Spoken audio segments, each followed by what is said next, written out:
Assalamualaikum warahmatullahi wabarakatuh. Kembali lagi dengan channel Kang Lombok.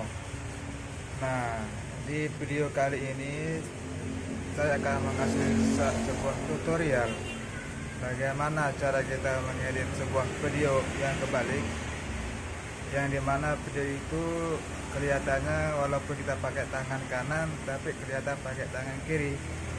Nah, bagi teman-teman yang bingung bagaimana cara mengeditnya, ikuti terus video ini selanjutnya.